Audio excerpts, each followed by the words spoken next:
Hollywood's world-famous Sunset Strip, this is Laugh Factory Spotlight Special. Now make some noise and welcome to the stage, Crystal Marie!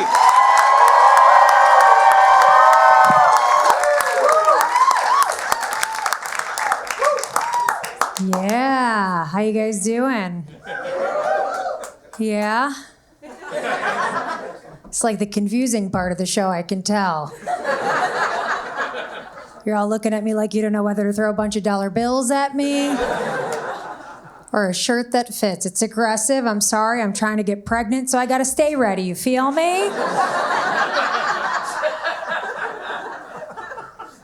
They say you want to have a baby before you hit 35, or else then it's a geriatric pregnancy. So I'm trying to get pregnant before then, which was 5 years ago. Isn't that cute? They call it a geriatric pregnancy. Makes me think my womb can one day be president. All I think about now is trying to find the future father of my children, okay? And I need him to be smart to ensure that we get smart kids. I want 3 kids, but I just want 2 smart ones. I want 1 dumb kid, because I need a friend.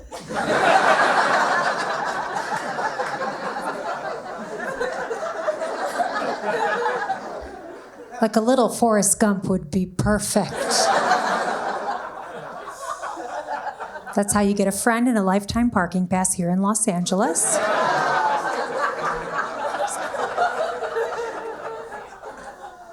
It's a little bit of a fucked up joke.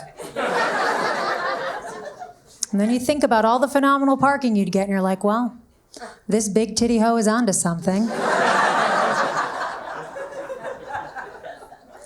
My parents are from Iraq. Relax, they're not here. I grew up in Detroit, Michigan. There's a really big Iraqi population in Detroit. Thank you. You're not going to like this next part. Really big Iraqi population in Detroit because, well, it's the closest thing to a war-torn country. People often assume that because I'm Iraqi that I am Muslim, but I was actually raised Catholic, which sucks the most for my dad because he gets all the guilt and none of the 72 virgins. But despite being Arab, most of my exes are white. I'm very A-type, so I always end up with the white guys because they're the easiest to control.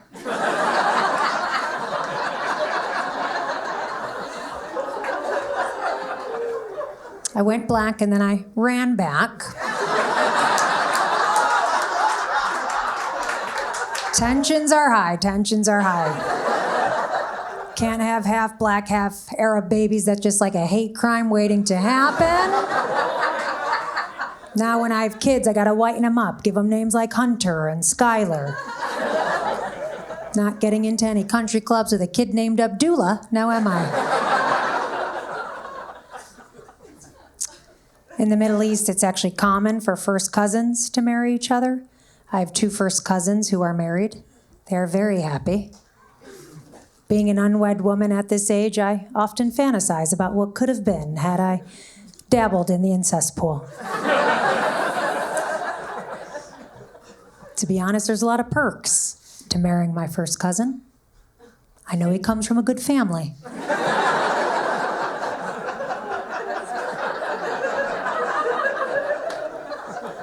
He could double as an organ donor. And he could one day ensure my dream of having that dumb baby. Thank you. Thank you so much. No, I've always wanted kids since before I could remember, but I've rejected the idea of marriage because my mom was forced into an arranged marriage at the age of 18. She's only ever been with my father. So I've always felt like I had to make up for all the dick my mom never got.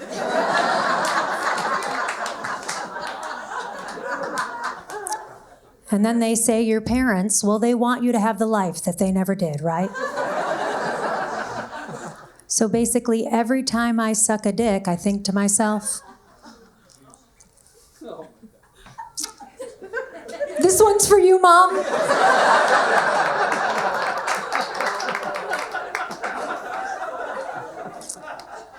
I just love her so much.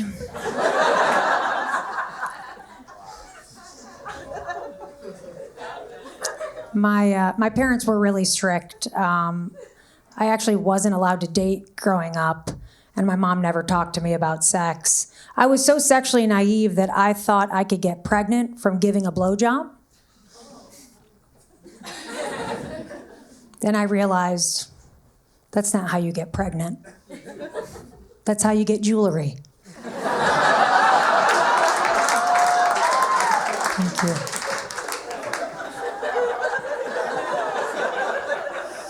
No, I just finished freezing my eggs. I don't ever actually want to get pregnant. I'd like to hire someone to have the baby for me. And every time I tell my girlfriends this, they get so upset. And they say, Crystal, you have to experience pregnancy. It's so empowering. To which I reply, I already feel empowered, okay? I'm an Arab woman living in America. I feel empowered every time I drive a car or fuck a Jewish guy.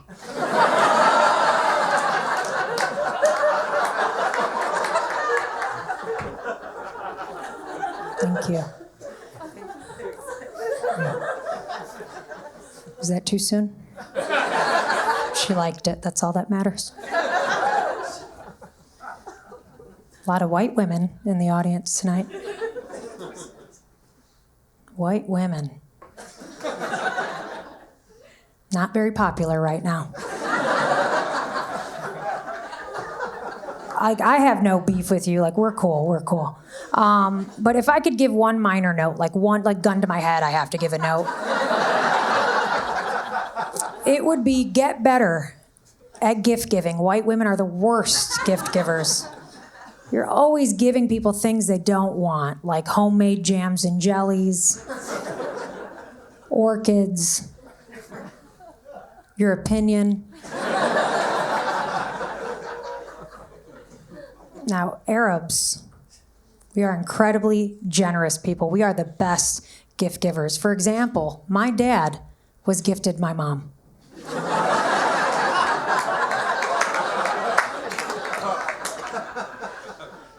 Thank you. It's hard being a woman sometimes because there's all these misconceptions floating around, right? Like, people always assume that because I'm crazy,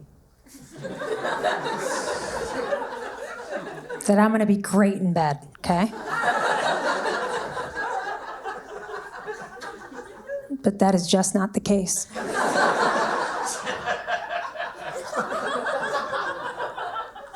I like to fuck for a good 3 to 6 minutes.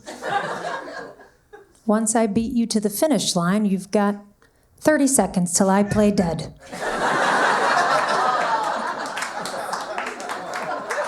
Anytime a guy tells me, I'm gonna fuck you all night, my first thought is, please don't. I've got shit to do in the morning. I'm tired, I'm dehydrated. I didn't stretch properly. Let's fuck for a little while. Go to bed at a reasonable hour, and then wake up and be productive.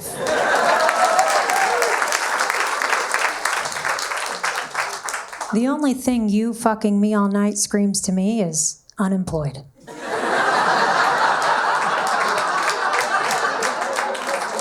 Get a fucking job.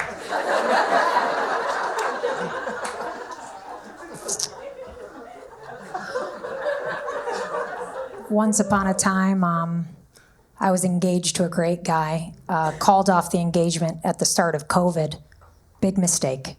Because then I spent 2 years alone during the pandemic, which is the equivalent of 16 years in hoe years.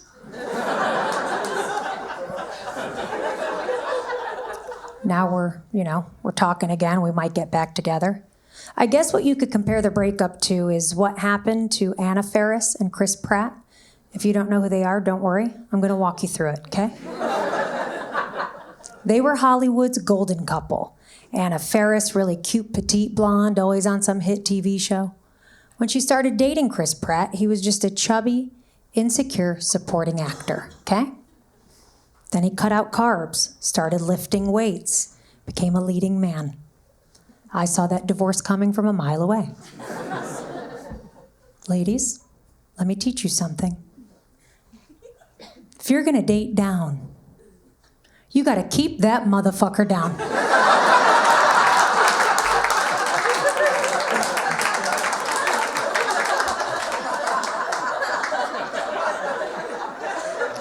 Don't make the same mistake Anna Faris made. Don't make the same mistake I made, okay? When I started dating my ex, he was broke. I was the breadwinner, so he worshipped me. Then I was like, oh, I want to be a power couple. So I helped him start his company. Now he's making more money than I do. So he's talking back.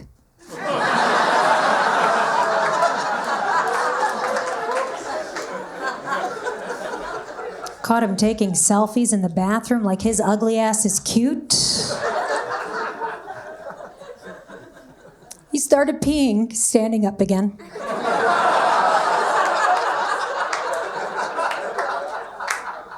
So when I say keep that motherfucker down, I mean it. If your man comes home and says, hey babe, I just signed up for a marathon, hit him in the fucking kneecaps.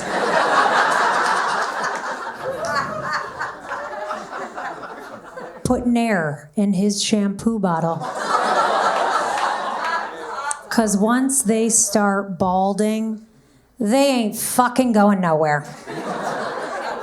Am I right, sir?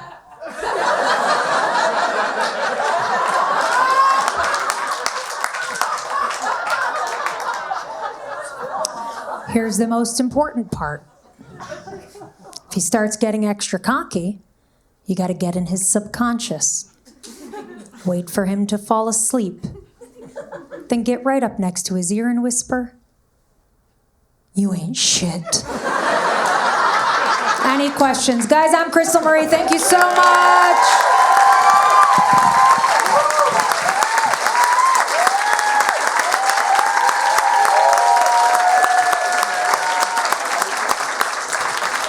Keep it going for Crystal Marie, everybody.